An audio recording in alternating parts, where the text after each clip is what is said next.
Hola a todos, bienvenidos a Filosofía Clase B, yo soy Oscar. La semana pasada estrenamos los directos con micrófono abierto en Filosofía de Película. El directo tuvo muy mala calidad de video, muy mala calidad de sonido, por eso lo pasé en privado. Voy a subir mañana o pasado un video tocando el mismo tema en Filosofía de Película. No exactamente las mismas palabras porque no tenía un guión escrito, pero básicamente voy a decir lo mismo. Creo que esto fue un experimento exitoso como prueba de concepto, aunque claramente hay que corregir serios problemas técnicos. Ya tengo un par de ideas al respecto, así que los directos con micrófono abierto van a seguir en Filosofía de Película, pero bueno, hay que corregir algunas cosas. Gracias a la gente que participó, gracias a todos los que se sumaron.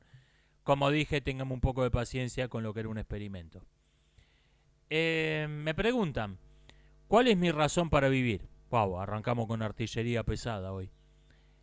Vea, hay algo que se suele decir cuando alguien está con el ánimo por el suelo, que es, mirá la foto grande, no te enfoques en las pequeñas miserias cotidianas. Y yo creo que ese es un buen consejo para darle a un optimista, para darle a alguien que cree que la foto grande es algo bueno, que los males de la vida están únicamente en la pequeña escala. Eh, la vida es maravillosa aunque tuviste una semana de mierda. Bueno, el problema es que ese consejo no sirve para un pesimista. Presente. Yo creo que si uno es un pesimista, si uno cree que la foto grande es una mierda, precisamente lo que tiene que hacer es no ver la foto grande. Es enfocarse en tengo que salir a correr. Tengo que trabajar en mi próximo video de YouTube. Tengo que comprarle comida al gato. Tengo que seguir el libro que estoy leyendo. Enfóquese en las pequeños detalles, enfóquese en el día a día. Porque la foto grande es una mierda. Ese, ese creo que es un buen consejo para darle a un pesimista. No veas la foto grande. Y así es básicamente como vivo yo. Yo soy un pesimista, yo creo que el universo a gran escala realmente apesta, la realidad a gran escala realmente apesta, pero creo que uno puede encontrar razones para vivir enfocándose en la pequeña escala. Em, la vida puede no tener un sentido trascendente, pero mis acciones cotidianas pueden tener un sentido a pequeña escala. No son, no es indiferente lo que yo haga a pequeña escala. Yo creo que esa es una filosofía razonable, una filosofía práctica, una filosofía de vida razonable. Si uno tiene una visión pesimista de la realidad, si tiene una visión pesimista de la vida. Eh, Me dicen que alguien definió la propaganda como guiar al receptor a un fin específico. Y ponía el ejemplo de ficciones de propaganda. Yo no estoy de acuerdo con esta. Yo no estoy de acuerdo con esta definición. Yo creo que esto es una característica que forma parte de la propaganda, pero no es la que la define. Yo corregiría esta definición, diría que es guiar al receptor mediante mentiras a un fin específico. Esta creo que es la definición correcta de la propaganda. La propaganda implica necesariamente mentir, diciendo que de lo que no fue que es, de lo que fue que no es, de lo que fue o es que no es, o presentar la realidad de un modo engañoso con la intención de que el receptor confunda lo que le estamos diciendo. La propaganda implica necesariamente la mentira. Porque si lo que definiera la propaganda fuese guiar al receptor a un fin específico, entonces toda retórica y toda toma de partido debería ser considerada propaganda. No. O sea, uno tendría que hablar como un locutor de la BBC para no ser considerado un propagandista. Bueno, en las últimas 24 horas ocurrieron 230 asaltos a mano armadas en la ciudad de X. No, y además el hecho de que decidió decir eso y no otra cosa podría ser realmente propaganda. El hecho de que decidió decir cuántos asaltos ocurrieron y no cuántos cartones de leche se vendieron en esa ciudad, una estadística cualquiera, podría ser propaganda. No estoy de acuerdo con esta definición. No estoy de acuerdo con esta definición. Creo que uno puede tener una posición claramente tomada respecto de un tema, puede no ser neutral. En algunos asuntos una persona decente debe tener una posición formada. Una persona decente no puede ser neutral en algunas cosas. Y esto no lo convierte en un propagandista. Esto no lo convierte en un propagandista. El propagandista se caracteriza por ser un mentiroso. Si el propagandista no es un mentiroso, no es un propagandista. Si alguien no miente, lo que está haciendo no es propaganda. No importa qué tan William Wallace suene su discurso. Si lo que está diciendo es verdad, no es propaganda. Me preguntan qué opino de un video sobre la filosofía de la ciencia. Trato de no comentar videos, salvo que sean de amigos o pidiendo permiso. Creo que ese video está bien para hacer un video de YouTube de 13 minutos. Obviamente tenés que resumir muchísimo. Tenés que dejarte afuera matices y discusiones muy importantes. Es así. Esto no es una crítica contra el video. Es así. Es la característica de la divulgación, es esto. En lo que me parece que hay un error es en la interpretación que se da de filosofías como la de Bunge, la de Mario Bunge. No en ese video en particular, la visión que se tiene en general. Estos autores que dejan de buscar un criterio de demarcación de qué es ciencia y qué no es ciencia, y en cambio nos empiezan a dar largas listas de cosas que suele hacer la ciencia. Yo creo que el problema que tiene la filosofía de Bunge y de otros por el estilo es que buscan en realidad dos objetivos. El problema que tenía la filosofía de Mario Bunge es que buscaba dos objetivos distintos. Buscaba, por un lado, y este mismo problema ya estaba en autores como Popper, lo que pasa que no estaba tan claro.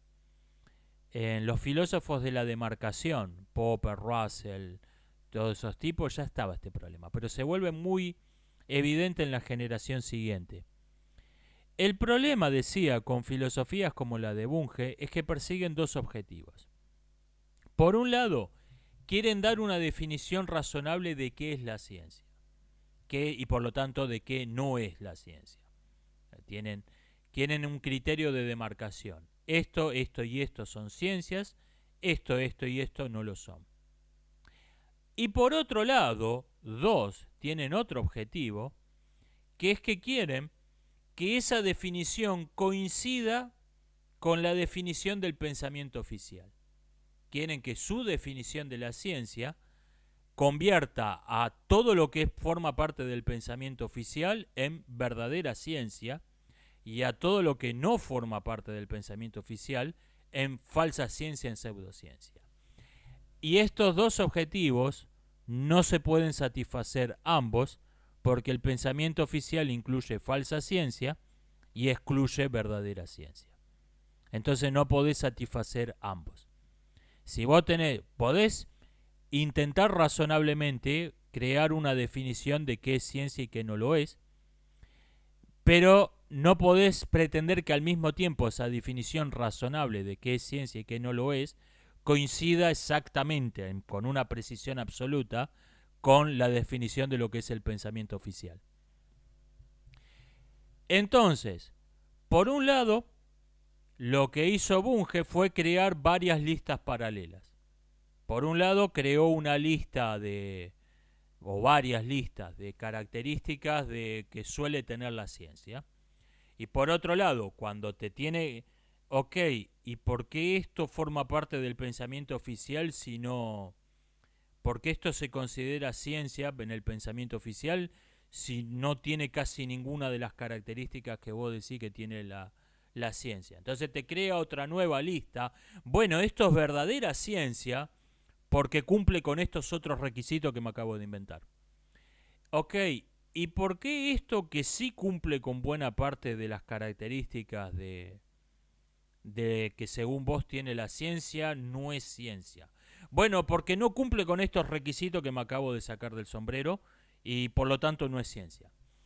Esto se llama falacia ad hoc.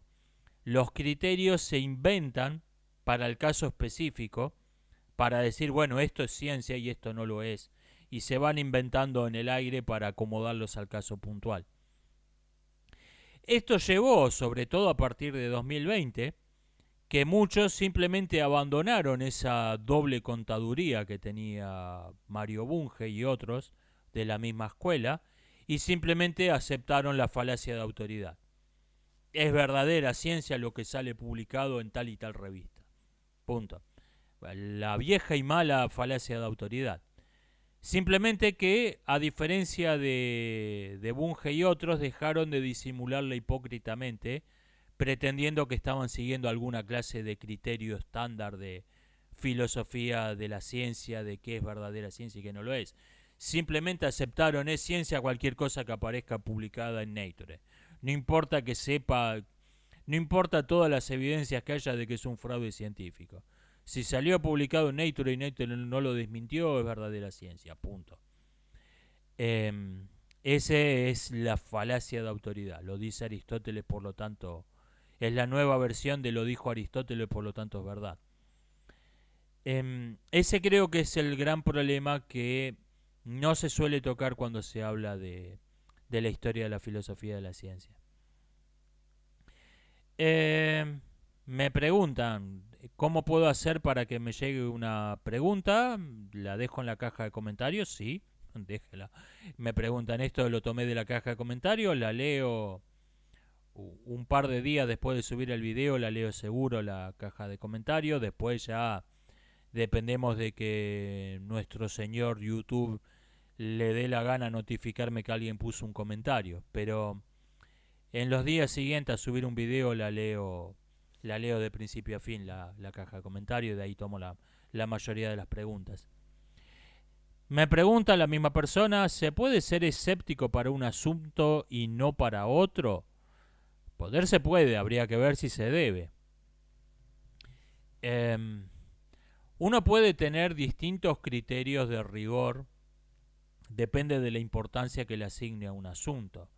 A ver, si yo comparto un meme y me dicen que una foto es de la Primera Guerra Mundial, no voy a chequear, bueno, por ahí, momento, por ahí esta foto es de la guerra ítalo-turca y no de la Primera Guerra Mundial. No voy a tomarme ese trabajo para un meme.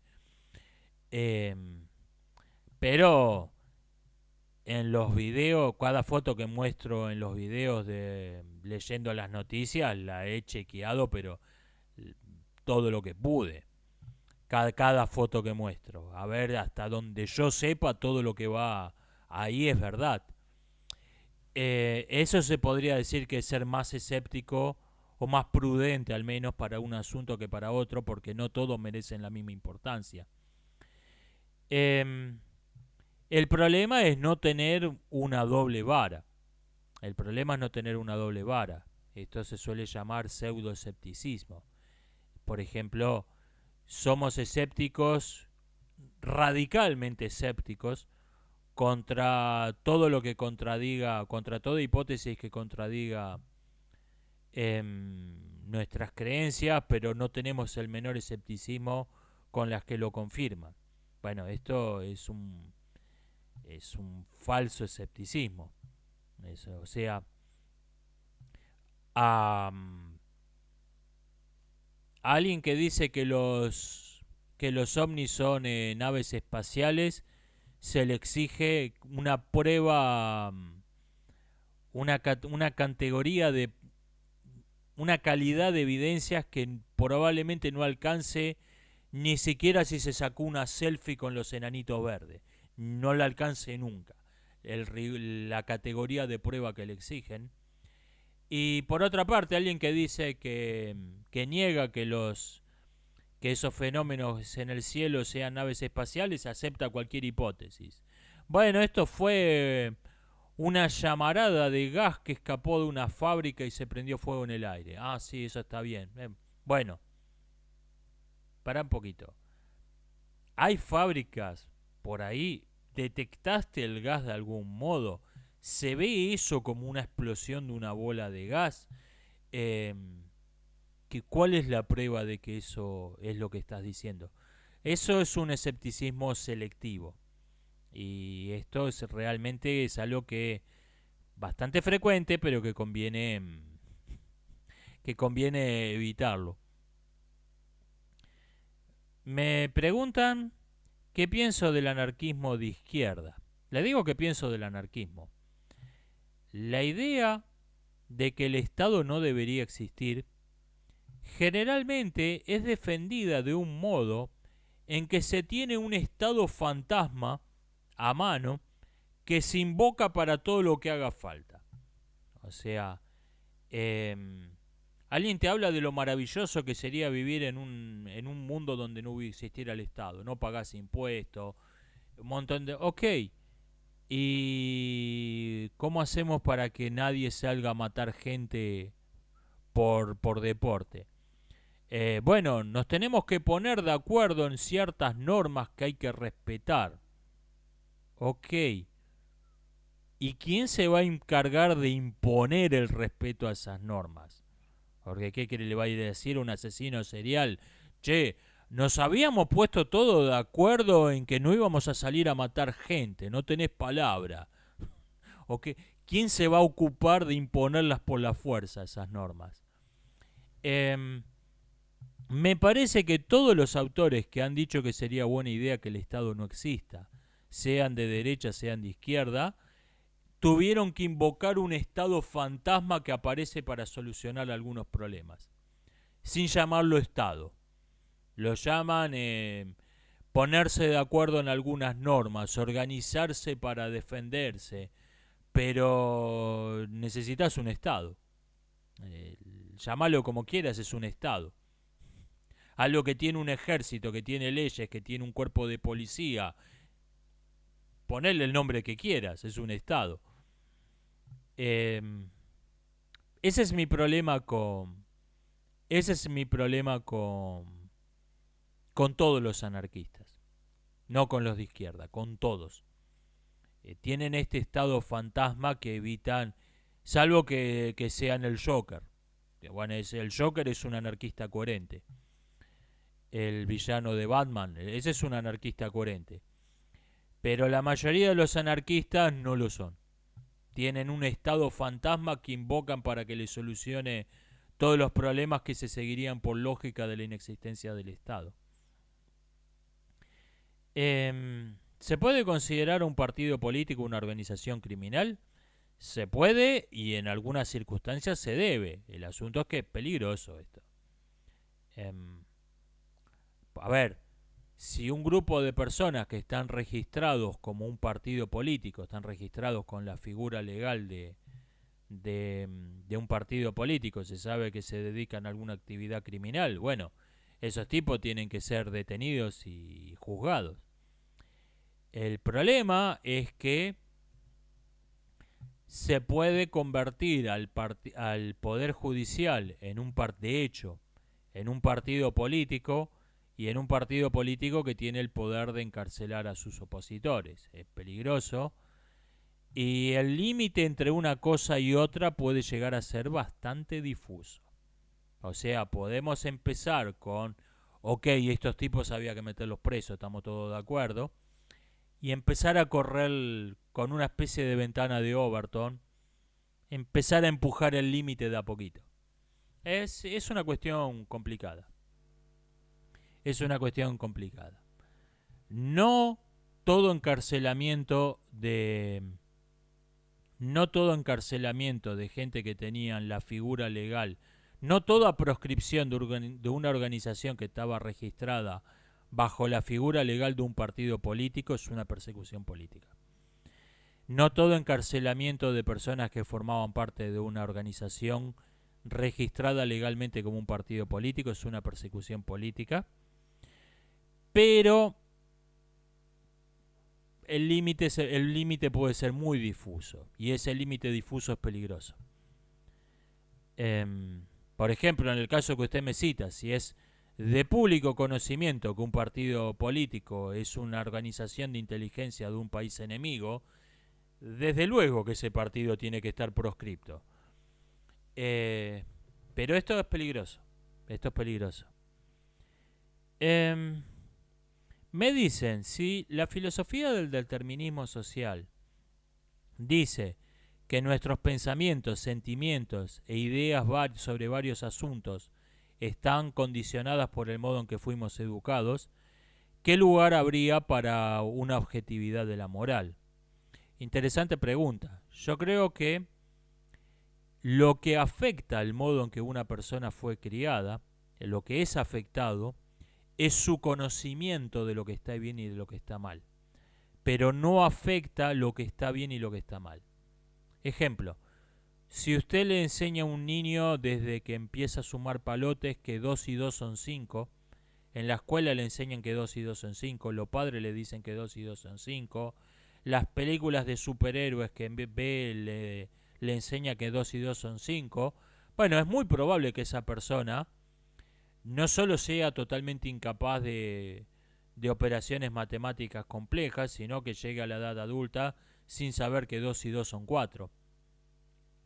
Pero esto no convierte a 2 y 2 son 5 en verdad. Simplemente esa es una...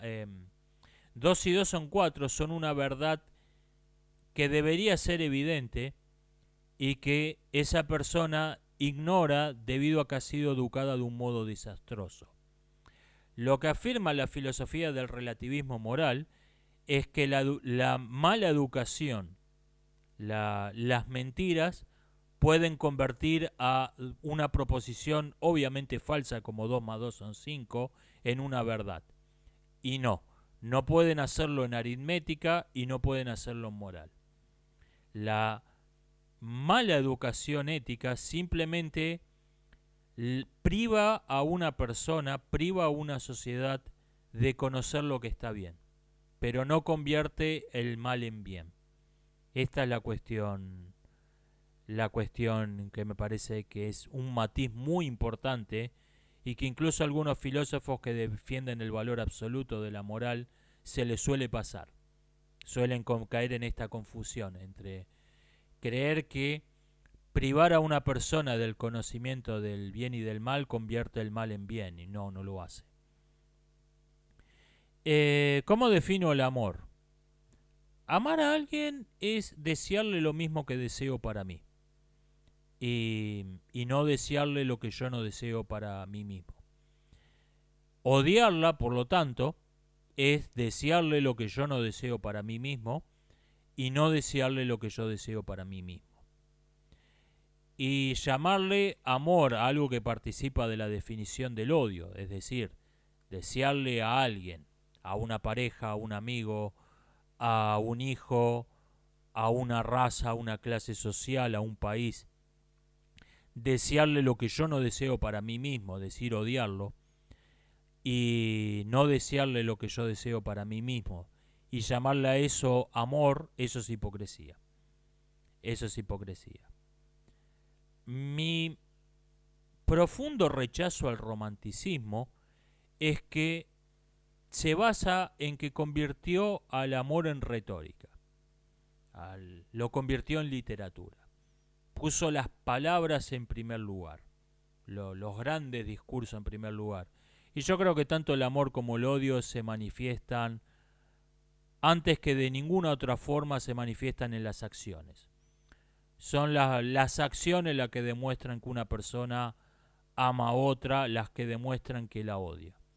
No los sonetos de amor que le dedica le escribe para el día de San Valentín.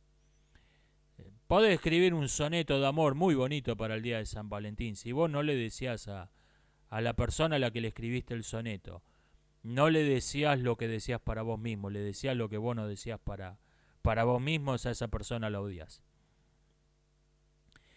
Esa es mi definición. Bastante espinociana, por cierto. Pero así defino el amor. Amar es desearle a otro lo que deseo para mí mismo. No va a sonar muy bonito en un... No va a sonar muy bonito en un soneto, en un señalador, pero con corazoncitos, pero esa me parece que es la definición correcta. Me dicen que respecto a las que llamé antiterapias, podrían llamar, o sea, estas terapias que están diseñadas para que no sirvan para nada, explotando el deseo de los neuróticos de no curarse, pero ir a terapia para no curarse.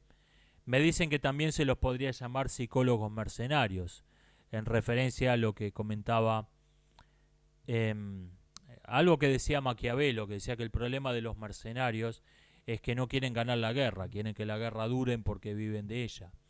Y yo comentaba que esto es en realidad una característica propia de toda actividad mercenaria, no solo de los soldados mercenarios. Los mercenarios quieren que algo dure, porque viven de algo de lo que viven, que antes que nada quieren que dure, porque viven de eso. Es verdad, estas pseudoterapias, estas antiterapias que están cuidadosamente diseñadas para no servir para un carajo, las terapias de pareja, las terapias de body positivity, de positividad del cuerpo, todas estas terapias que están cuidadosamente diseñadas para no servir para un carajo, son psicología mercenaria. Tiene razón. Me dicen que cité a von Clausewitz, quien decía que la guerra es la continuación de la política por otros medios. También dije que el crimen es por en sí mismo lo antipolítico, y he dicho que la guerra es en el fondo un crimen. Me dicen que estas tres definiciones no pueden ser todas verdaderas a la vez en el mismo sentido. Comenta Juan Pablo Galeano esto. Buen punto. Yo creo que hay que añadirle a esto, un cuarto concepto, que es el que me parece que le da sentido, el que evita la contradicción que parece haber entre estas tres proposiciones. Y es que yo defino la guerra como la inexistencia de una ley en común. Esta definición no me la he inventado yo, está implícita en Hobbes, aunque no recuerdo si Hobbes la menciona de modo explícito en alguna parte, debería. Pero bueno, está implícita en Hobbes, está implícita en el Leviatán de Hobbes. Que el estado de guerra son dos grupos de personas que no reconocen una ley en común. Y como no existe una ley en común, la guerra implica un relativismo de la ley. Y acá es donde la idea de la guerra como un crimen y por lo tanto como algo antipolítico, y la idea de la guerra como la continuación de la política por otros medios, no son incompatibles entre sí. Porque si el conflicto ocurre, si la guerra ocurre porque dos grupos de personas no reconocen una ley en común, por lo tanto, los partidarios de la otra ley, lo que están tratando de imponer la otra ley, el otro código legal, son desde su punto de vista, no desde un punto de vista absoluto, desde su punto de vista relativo, son criminales. Ambos se acusan mutuamente de sedición, de estar tratando de imponer un código legal ilegítimo en lugar del legítimo. Entonces, cada uno desde su punto de vista, al tratar de imponer su código legal sobre un territorio, es la continuación de la política por otros medios, y el intento rival de imponer un código legal sobre ese mismo territorio es un crimen. No hay contradicción entre esto. Por ejemplo, ¿qué queremos decir cuando decimos que Rusia y Ucrania están en guerra? Queremos decir que hay un territorio en el planeta, que es sobre todo podríamos decir que es todo Ucrania, pero sobre todo es la costa sudeste del río Dnieper, donde hay dos códigos legales que creen que tienen jurisdicción sobre ese territorio. O sea, hay un código legal dictado en Kiev que dice esta ley se aplica en ese territorio, y hay otro código de leyes dictado en Moscú que dice este código de leyes se aplica en ese territorio.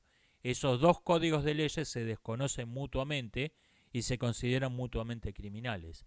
Esto es el estado de guerra.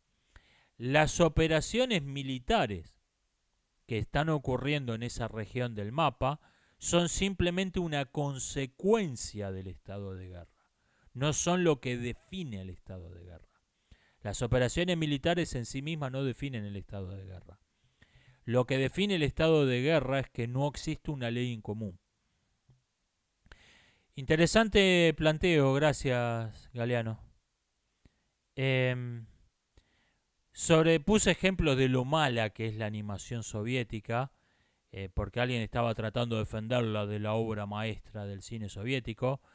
Bueno, ahora llegamos a mi parte favorita de cuando, al discutir con un zurdo, la parte de las excusas patéticas.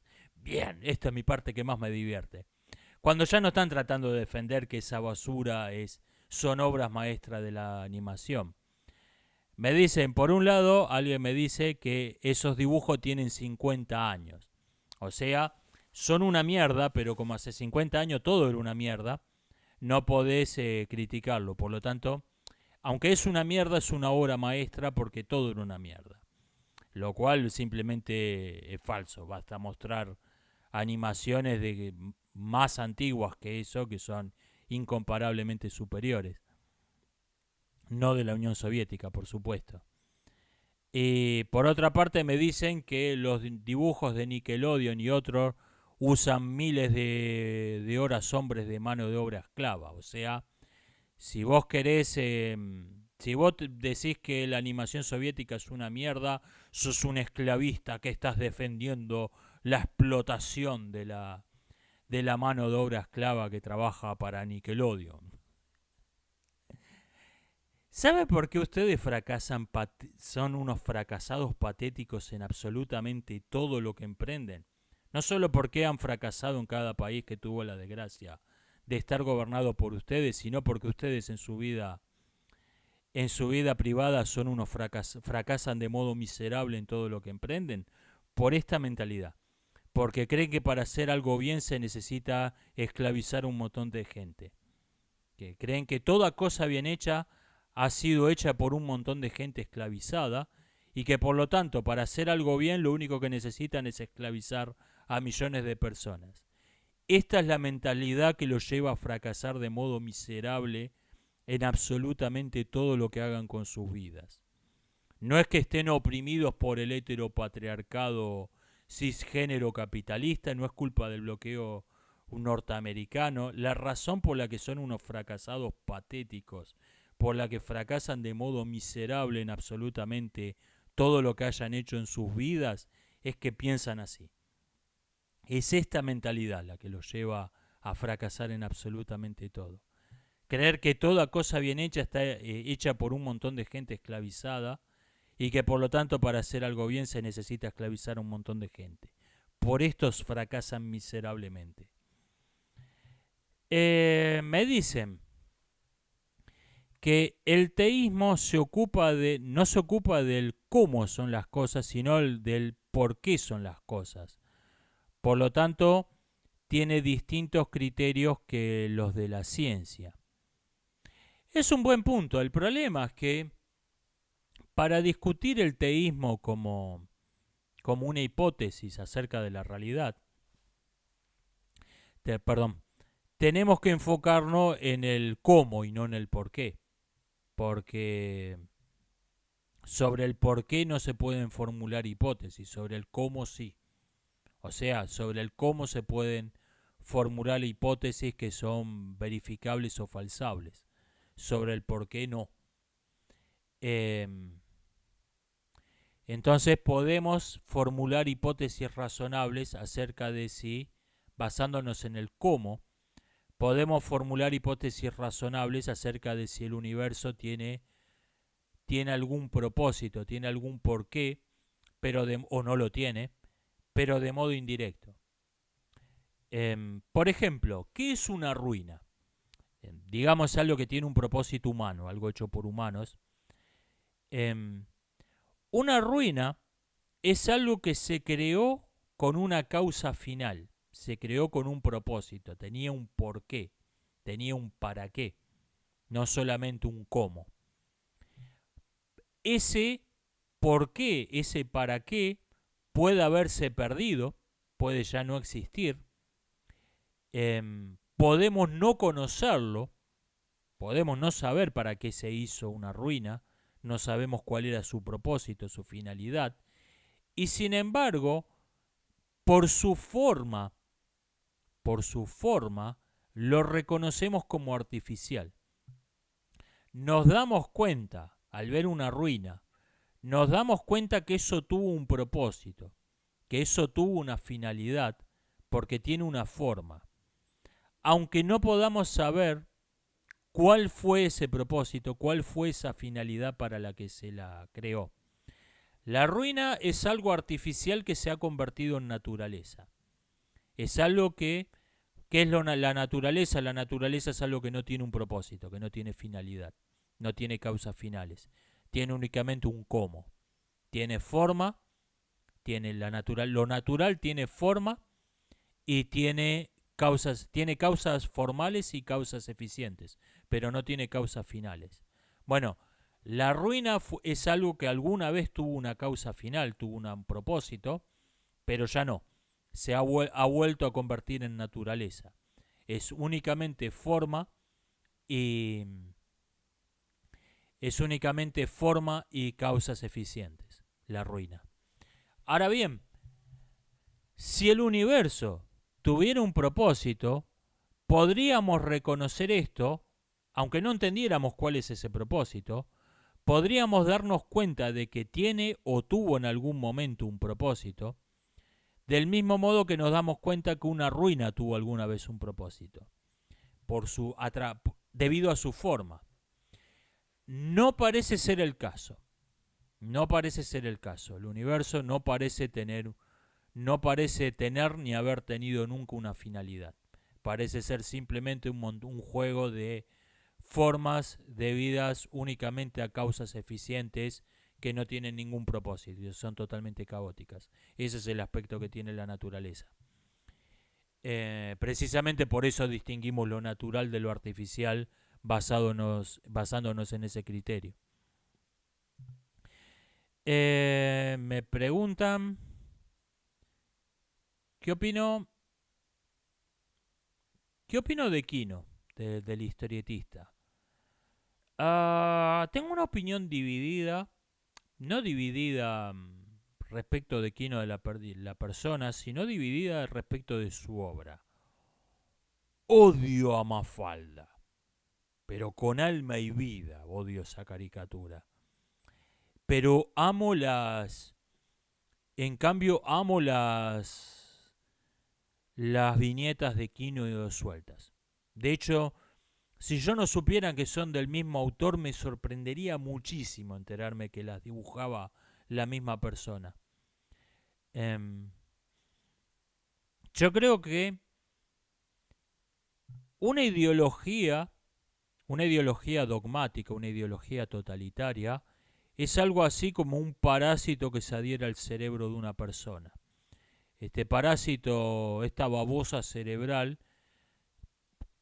convierta el cerebro de la persona en un instrumento al servicio de sus propios fines. Esto a veces, este parásito cerebral a veces destruye por completo al anfitrión. Todo lo que habla la persona es únicamente la babosa cerebral, lo que estamos oyendo. Pero otras veces no. Otras veces convive con el anfitrión, la babosa cerebral. Entonces tenemos, por un lado, los pensamientos de la persona de verdad y por otra parte los pensamientos de la babosa cerebral, del dogma ideológico. Bueno, en el caso de Quino creo que esto está claramente dividido está dividido claramente entre Mafalda y el resto de su obra. Mafalda está escrito por la babosa cerebral, por una ideología, por un parásito ideológico, y el resto de las viñetas muestran la visión que tenía el verdadero Quino de, de la realidad de la vida. Es, de hecho, me costaría creer que son de la misma persona, si no lo supiera. Si no supiera que son, estuviéramos hablando de un autor de la época de Homero, yo diría, nah, esto no lo escribió la misma persona. Es, y sin embargo los escribió la misma persona. Mafalda y las viñetas individuales las escribió la misma persona. La realidad suele ser bastante extraña. Recomiendo calurosamente las viñetas de Quino, ciertamente no a Mafalda. Cómo odio esa caricatura, cómo odio a cada uno de sus personajes. Me preguntan qué pienso del concepto de genocidio cultural. A mí de por sí no me gusta el concepto de genocidio. Es un término intencionalmente engañoso, no la intención del que lo inventó, no me acuerdo su nombre. El uso que se ha dado de ese concepto. Esta idea de que ciertas acciones de un régimen político buscan o no eliminar a un grupo de personas como genos, como pueblo. Y por otra parte, el concepto fue aceptado comúnmente como matar a un montón de gente. Y resulta que lo único que aporta ese término es confusión, porque ya teníamos una palabra que significaba matar un montón de gente, que era masacre, y ya teníamos una palabra que significaba el propósito maquiavélico de cambiar radicalmente la cultura o la composición étnica de un país, que es el reemplazo poblacional. Entonces, ¿por qué crear una palabra que lo único que hace es crear confusión? Tenemos que acción, y además el uso es totalmente arbitrario. Por un lado, el término es confuso. Te confunde una masacre con una política de reemplazo poblacional. Y pueden, si bien es verdad, las dos cosas suelen ir juntas, podría no ser el caso. Existen masacres que no acompañan una política de reemplazo poblacional, y existen políticas de reemplazo poblacional que no necesariamente implican masacres. Y además, el uso es totalmente arbitrario, porque hechos que no corresponden con ninguna de las dos definiciones están considerados genocidios. Por ejemplo, enseñarle la lengua oficial del país donde vive a un niño, aparentemente eso es genocidio. ¿Por qué? Y por otra parte, acciones como la masacre de las minorías étnicas en el oeste de China, que son las dos cosas, son una masacre de miles, quizá millones de personas, y son al mismo tiempo una política de reemplazo poblacional donde se busca eliminar algunos grupos étnicos y reemplazarlo por otro, no están consideradas genocidio porque lo está haciendo China. No tiene ningún sentido. No tiene ningún sentido. En 1943, cuando se acuñó el término para describir la situación, lo que estaba ocurriendo, las políticas alemanas en Europa Central contra los judíos y los gitanos y otros grupos de personas, por la misma fecha, el novelista y ensayista Aldous Huxley, el de Brave New World, describió la misma situación hablando de una taylorización del homicidio. O sea, las técnicas de dividir el trabajo en miles de tareas, o en docenas o en cientos de tareas específicas, cada una de ellas hecha por una persona distinta, que se usaban en la fábrica Ford para producir automóviles, se estaban usando en el régimen alemán para matar gente. Yo creo que eso es una descripción esa taylorización del asesinato yo creo que es un término más adecuado, es un término que describe mejor que genocidio lo que estaba ocurriendo en Europa Central en esos años. No me parece que... O sea, de por sí no era necesario el concepto. Ya había un término mejor disponible. No me gusta el concepto. No me gusta el concepto en sí. Y además ha sido usado de modo totalmente arbitrario. Hoy en día un genocidio es lo que diga el Partido Comunista Chino que es un genocidio. Esa es la definición. No me gusta. De por sí nunca me gustó ese concepto, pero menos hoy en día. Me preguntan, si yo soy un conservador, ¿por qué me opongo a una institución como la Iglesia Católica que tiene 2000 años de antigüedad? Porque ser conservador no quiere decir que uno quiere conservar todo. O sea, usted está tomando una definición de propaganda, inventada con fines de propaganda, que es que el conservador es alguien que se opone al cambio, se opone, rechaza el progreso social, quiere que vivamos como en la Edad Media. No, no. De hecho, todo cambio para mejor que ha ocurrido en el mundo en los últimos 200 años ha venido de parte de ideas conservadoras. El, el pensamiento de izquierda, el pensamiento ilustrado, específicamente el pensamiento de Rousseau, se funda en la idea de que la civilización está fundada en malos principios. La civilización es una mala cosa. Por lo tanto, esos principios tienen que ser eliminados y reemplazados por los principios opuestos.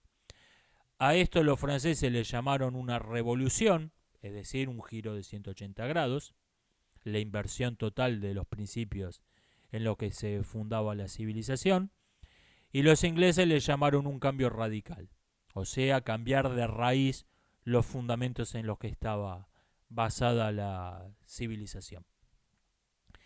En oposición a esa idea, aparecen una serie de autores, una serie de pensadores que dicen que son antirrussonianos. Esto es lo que define al conservador. El conservador es un antirrussoniano y ninguna otra cosa. Dicen que, por el contrario, los principios en los que está fundada la civilización son buenos.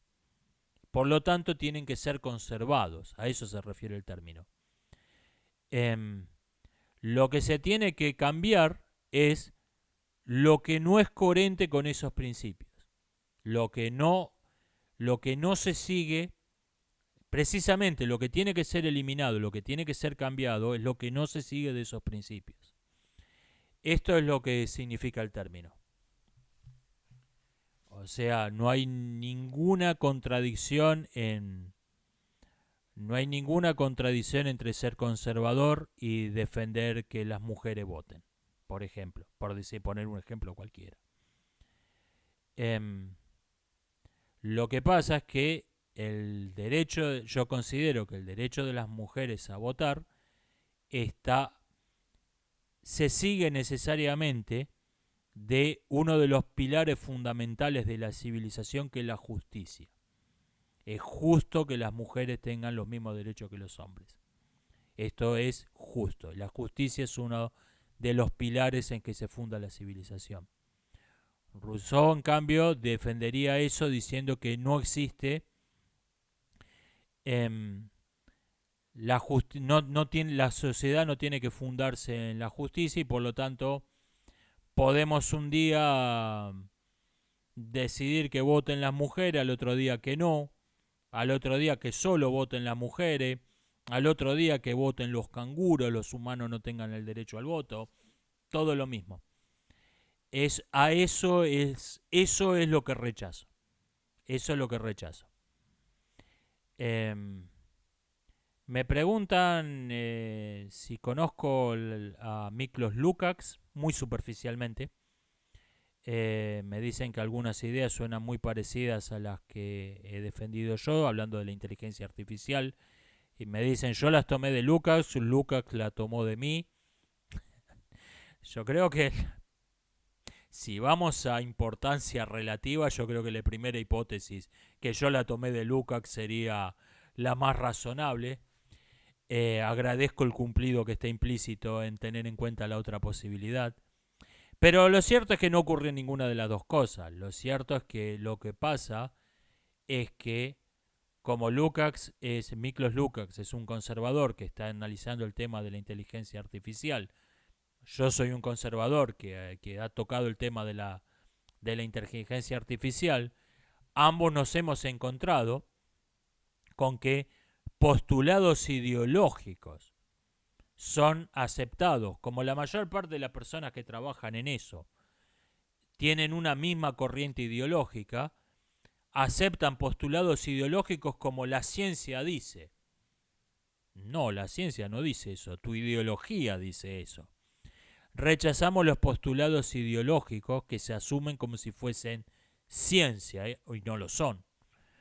Y por lo tanto terminamos diciendo cosas parecidas, eso es lo que ocurre. No es que Miklos Lukács haya visto mi video y dijo, oh, lo voy a plagiar a este tipo. Ni yo tomé las ideas de Lukács, simplemente como ambos rechazamos los mismos postulados ideológicos que se quieren hacer pasar por ciencia, terminamos diciendo cosas parecidas. Es algo propio del pensamiento esto. Me preguntan qué pienso del suicidio asistido. Pienso que es una contradicción en términos. Si la muerte de una persona fue un suicidio, no fue asistida. Y si fue asistida, no fue un suicidio. O sea, ese adjetivo contradice el sustantivo. Una muerte de una persona no puede ser nunca un suicidio asistido. Me preguntan cómo se puede rescatar o refundar la Iglesia Católica de su situación actual. Mira, yo no soy católico, viéndolo de afuera, quizá no deberían. Durante siglos, la Iglesia Católica o la Iglesia seca, fue el referente de la ortodoxia de la religión católica. En nuestros días claramente ya no cumple ese rol. Por lo tanto, quizá los católicos deberían buscar el fundamento, ponerse de acuerdo en el fundamento de la ortodoxia, en la definición de la ortodoxia de su religión en otra parte, en buscarlo en otro lado, no en esa institución que claramente ya no representa la iglesia, el clero, ni hablemos del papa. Su doctrina claramente no representan al católico medio. Quizá deberían buscarlo en otra parte. Me dirá, ¿eso no sería volvernos protestante? En cierto sentido, sí, pero, o sea, en el sentido de, si usted define al protestante como alguien que no acepta la autoridad de la iglesia, sí, sería convertirse en un grupo protestante más, pero en un grupo que busca definir una ortodoxia que se corresponde con las ideas que han defendido los católicos durante siglos. Y si no, sean minions, sean autómatas que obedecen lo que dice una institución, que es lo que han dicho lo que han dicho los protestantes durante siglos de los católicos pasaría a ser verdad. Sí, pasarían a tener razón los protestantes. En el budismo, por ejemplo, no existe una secta ortodoxa. Existe un acuerdo en 5 puntos, 5 ideas que tiene que defender una secta para ser considerada budista. Si un grupo cualquiera se sostiene esos 5 principios, son budistas. Si no lo sostienen, no lo son. Ese es el criterio, o sea, no hay un grupo, no hay un papa infalible en el budismo, no hay un grupo que represente la ortodoxia de la religión budista. O sea, vendrían a ser todo protestantes los budistas, dicho en términos análogos al cristianismo. Em, Quizá el cristianismo debería tener un criterio parecido. Em, Me dicen que se ve ridículo el arco y flecha láser de una serie de Star Wars, se ve ridículo. Dentro de poco va a aparecer alguien paseando el perro con una correa láser, ¿eh? ¿Qué sé yo? Em, yo creo que me cuesta suspender la incredulidad ante el arco y flecha láser de Omega en las guerras, en el lote malo, incluso ante la ballesta de Chewbacca en la trilogía original. ¿Cuál es el propósito? Si no funciona como una ballesta, ¿cuál es el propósito de que se vea como una ballesta? El sable láser uno lo compra mejor. El sable láser uno lo acepta. Pero todo lo demás es verdad, se ve bastante ridículo. Em, Me dicen, ¿por qué digo que en Estados Unidos existe ya una guerra civil, aunque sea una guerra de baja intensidad? Por lo que comentaba antes de la definición de la guerra. Em, en Estados Unidos hay dos grupos que no reconocen una ley en común. Hay el poder, no hay una ley. No hay una ley donde haya un consenso.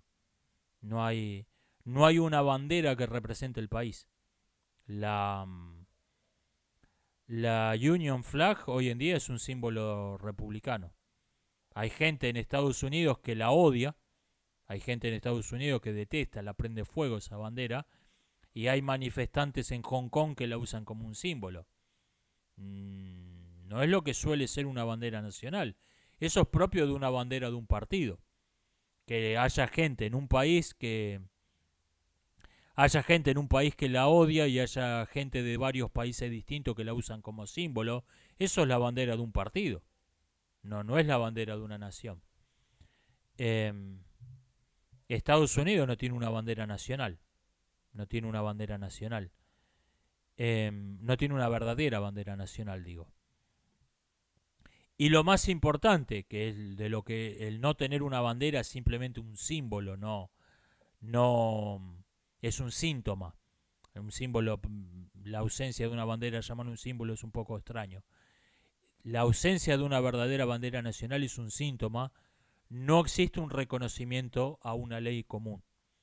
Tenemos por un lado el Poder Judicial y los servicios de inteligencia enfocado a perseguir opositores políticos con pseudo causas judiciales.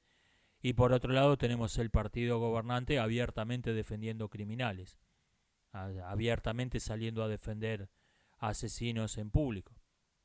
No hay una ley, no hay una ley. Existe un estado de guerra. Lo que pasa es que es una guerra de muy baja intensidad.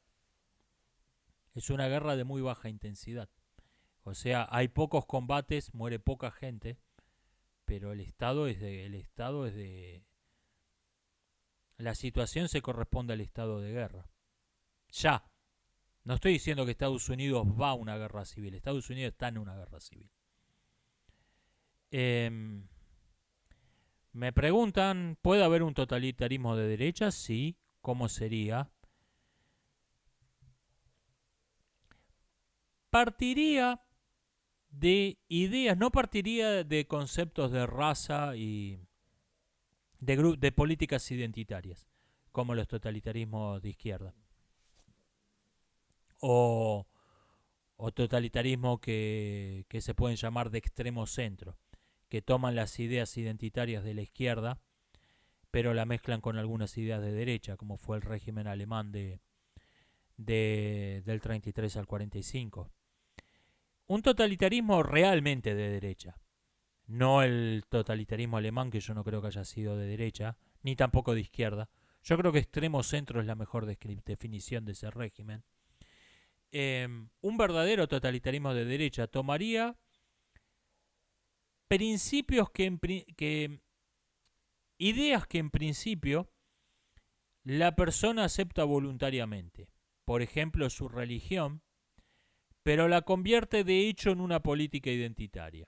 O sea, al nacer te asignan una religión y vos no tenés derecho a abandonar esa religión, y para ser ciudadano del Estado tenés que ser adepto a esa religión. Em, por ejemplo, el régimen iraní, por ejemplo, el régimen israelí y alguno más. Esos creo que son totalitarismos de derecha. Esos son totalitarismos que están, o sea, están basados, en principio están basados en ideas que la persona acepta voluntariamente. Pero en la práctica, ¿qué más da si, qué más da si es el pertenecer a una religión que te tiraron por la cabeza cuando naciste, o el tener el color de piel más claro o más oscuro lo que define la política identitaria del Estado? En cualquier caso es una política identitaria literal o de hecho. Eso creo que es un totalitarismo de derecha. Y sí, desde luego que existen. Em, Me preguntan por el uso de eufemismos en mis videos. A veces es simplemente un meme del canal. Palabras que en algún momento no se podían usar y después, sí se pudo, quedaron como un chiste del canal. Por ejemplo, plataformas como 123 Movies o Cuevana en algún momento te tumbaban el video si las mencionabas. Si el bot reconocía lo que estabas diciendo, te tumbaban el video. Entonces las empecé a llamar por Royal Cinema. Y ahora no, ahora las podés decir, lo acabo de hacer, pero ya es un chiste del canal. Estuve viendo en Por Royal Cinema una serie. Em, eso es algo que uso a veces. Y a veces no, a veces es una necesidad. A veces es una necesidad. Cuando le llamo a alguien o algo Lord Voldemort es porque no puedo mencionarlo. Es porque no lo puedo mencionar. En esos casos cuando la censura se levanta, dejo de usarlo el término. Por ejemplo, en algún momento mencionar a la secta Nixium te tumbaba el video en el acto. Si estabas en un directo te lo tumbaba en el acto. Ahora la podés mencionar. Entonces, cuando no se podía, bueno, según la secta Lord Voldemort, eh, tenía que usar esos eufemismos. Esto va a durar hasta que los bots entiendan lo que estás diciendo. Y no falta mucho. Tecnología como la que estamos viendo en ChatGPT, eso se va a usar para censurar los videos. Dentro de poco van a entender lo que estás diciendo. Dentro de muy poco. Y ahí ya no va a ser no. Llamarle Lord Voldemort a alguien que no podés mencionar. El bot se va a dar cuenta de qué estás hablando. El bot se va a dar cuenta de qué estás hablando y te va a tumbar el video.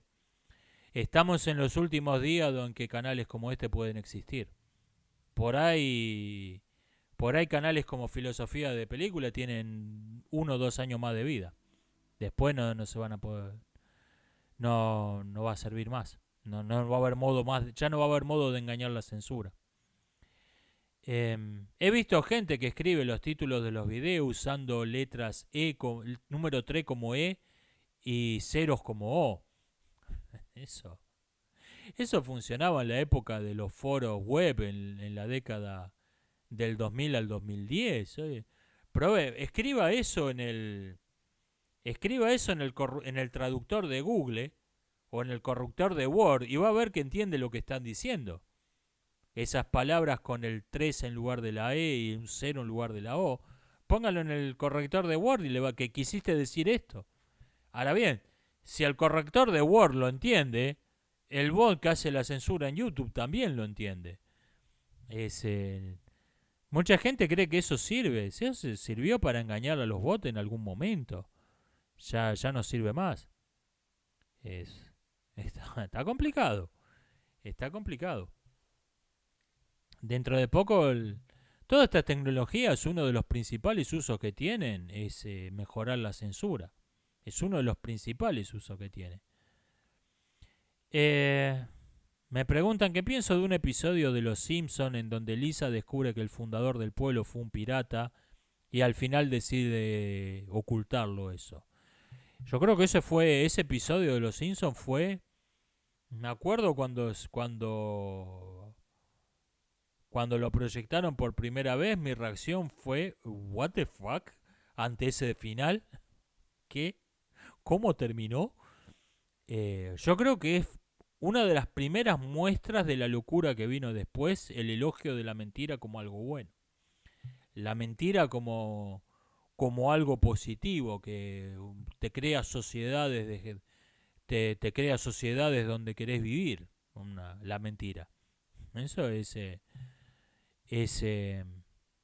yo creo que esa es una de las primeras muestras de eso.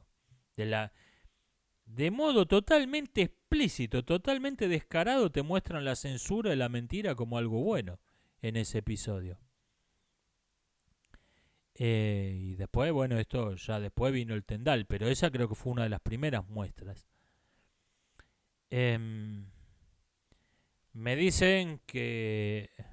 Me dice Supermerienda que yo tengo una discapacidad. Estuve viendo un video sobre la discapacidad y me hizo olvidar a los discapacitados.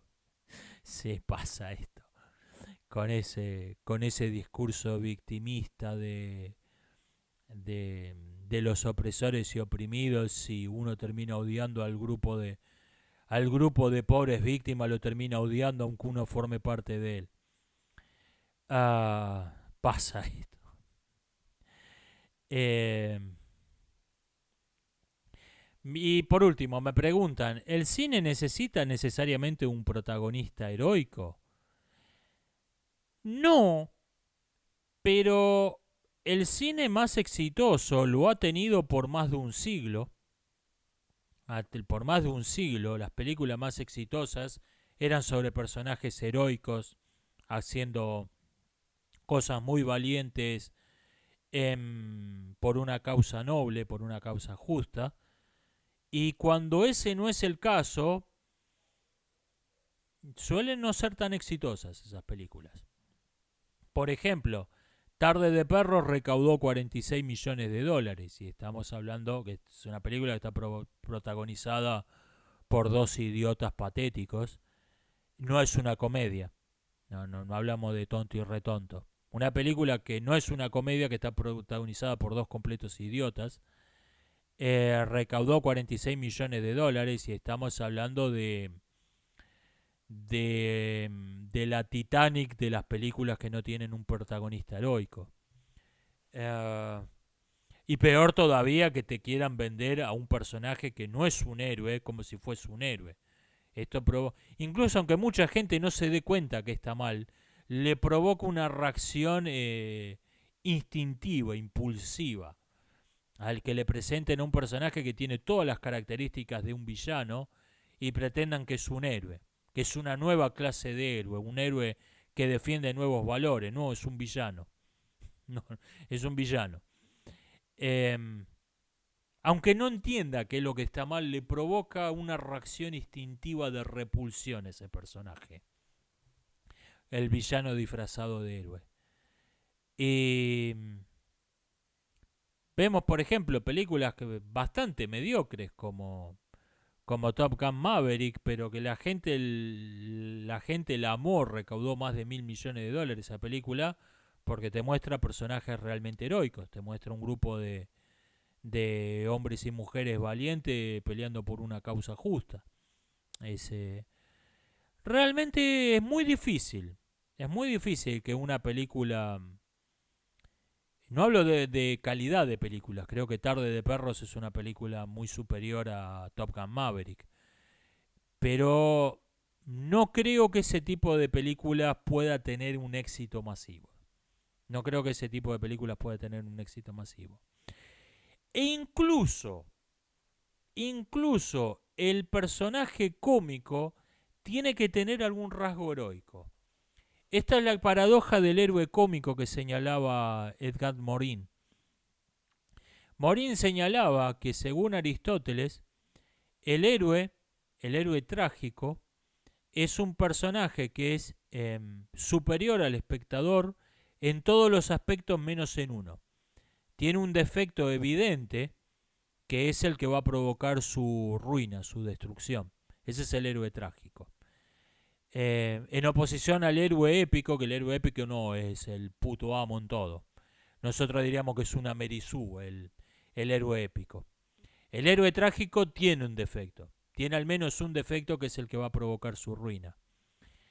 El personaje cómico, decía Aristóteles, no el héroe cómico, el personaje cómico, es por el contrario un personaje inferior al espectador. El espectador admira al héroe trágico porque a pesar de su defecto, tiene una característica en que es inferior al espectador medio, pero en general es un hombre superior y por eso el espectador lo admira. El personaje cómico, en cambio, es inferior desde todo punto de vista al espectador. El espectador lo desprecia. Esa es la comedia, es reírse de personajes despreciables, decía Aristóteles. Y Edgar Morin decía que el cine moderno introdujo un cuarto tipo de personaje, que es el héroe cómico, que es el héroe cómico es la inversión del héroe trágico. El héroe cómico es un personaje que es inferior al espectador medio en casi todos los aspectos. El espectador lo ve desde arriba, lo desprecia, excepto en uno. El héroe cómico tiene un rasgo extraordinariamente noble que inspira la admiración del espectador. Precisamente, digamos, que porque no es un tipo muy inteligente, tiene una espontaneidad, una nobleza de sentimientos, una bondad totalmente espontánea de la que el espectador es incapaz. Y eso despierta la admiración del espectador. Esta es la paradoja del héroe cómico, de un personaje humorístico y por lo tanto despreciable, que sin embargo es un héroe. Es un héroe porque tiene un rasgo en que es superior al espectador. Morin ponía el ejemplo más obvio de esto, que es el vagabundo de Chaplin. El vagabundo es pobre, está loco, es tonto, pero precisamente por todo eso tiene una, pero no por todo eso, al margen de todo eso, y en parte gracias a eso, gracias a que está loco, tiene una espontaneidad, una ingenuidad infantil que lo lleva a hacer algo bueno simplemente porque como un niño, porque no piensa.